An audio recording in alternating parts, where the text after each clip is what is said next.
గులాబీ పార్టీ అధినేత కేసీఆర్ వాయిస్ మారింది. గతంలో చెప్పిన దానికి భిన్నంగా మాట్లాడుతున్నారు కేసీఆర్. ఇప్పుడు కాంగ్రెస్ పార్టీ అధికారంలోకి వచ్చిన తొలి రోజుల్లోనే ఈ ప్రభుత్వం ఎక్కువ కాలం ఉండబోదని, 6 నెలలు లేదా ఏడాదిలో కూలిపోతుందని కేసీఆర్ పేర్కొన్నారు. గతంలో ఆయన మాత్రమే కాదు, కేటీఆర్, హరీష్ రావు సైతం అదే జోస్యం చెప్పారు. అప్పట్లో కాంగ్రెస్ ప్రభుత్వం కూలిపోతే వచ్చేది తమ ప్రభుత్వమేనని ధీమా వ్యక్తం చేసేశారు కూడా వారు. అయితే ఇటీవల రేవంత్ రెడ్డి సర్కార్పై గులాబీ బాస్ వాయిస్ మారడం ఇప్పుడు చర్చనీయాంశంగా మారింది. డీటెయిల్స్ ఈ స్టోరీలో.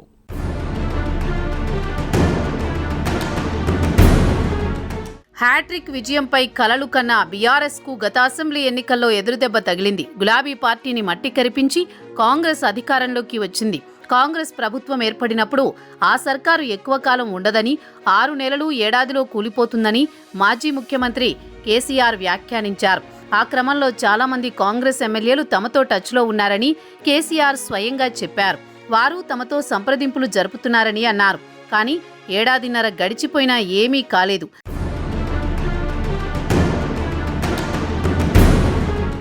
పైగా బీఆర్ఎస్ నుంచే 10 మంది ఎమ్మెల్యేలు కాంగ్రెస్ పార్టీలో చేరారు.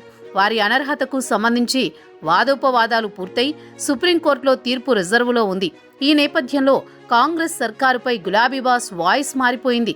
ప్రభుత్వాన్ని కూల్చి అధికారంలోకి రావడం తమకు ఇష్టం లేదంటున్నారు. మరో 3 ఏళ్ల వరకు, అంటే 5 ఏళ్ల గడువు పూర్తయ్యే వరకు కాంగ్రెస్ ప్రభుత్వం అధికారంలో ఉంటుందని పేర్కొంటున్నారు. తాము ఒంటరిగా అసెంబ్లీ ఎన్నికల్లో గెలిచి దర్జాగా అధికారంలోకి వస్తామని ధీమా వ్యక్తం చేస్తున్నారు.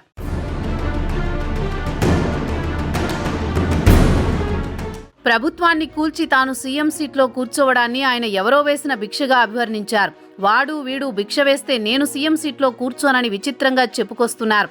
కాంగ్రెస్ ఎమ్మెల్యేలు తన దగ్గరకు వచ్చి ప్రభుత్వాన్ని ఏర్పాటు చేయాలని అడిగినా ఆయన మాత్రం ఒప్పుకోరట.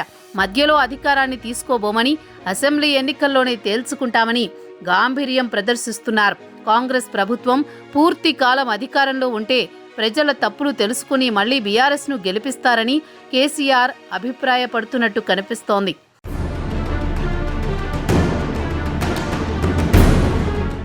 ఇక కాంగ్రెస్ పార్టీలోకి వెళ్లిన ఎమ్మెల్యేల నియోజకవర్గాల్లో ఉప ఎన్నికలు వస్తాయనే గట్టి నమ్మకంతో కేసీఆర్ ఉన్నారట. ఉప ఎన్నికల్లో బీఆర్ఎస్ గెలుస్తుందని, దాంతో కాంగ్రెస్ పార్టీ పరువు పోతుందని, మళ్లీ బీఆర్ఎస్ ఇమేజ్ పెరుగుతుందని ఆయన భావిస్తున్నారట. రాజకీయాల్లో ఏమైనా జరగొచ్చు. మరి మాజీ ముఖ్యమంత్రి ధీమా ఎంతవరకు వర్కౌట్ అవుతుందో చూడాలి.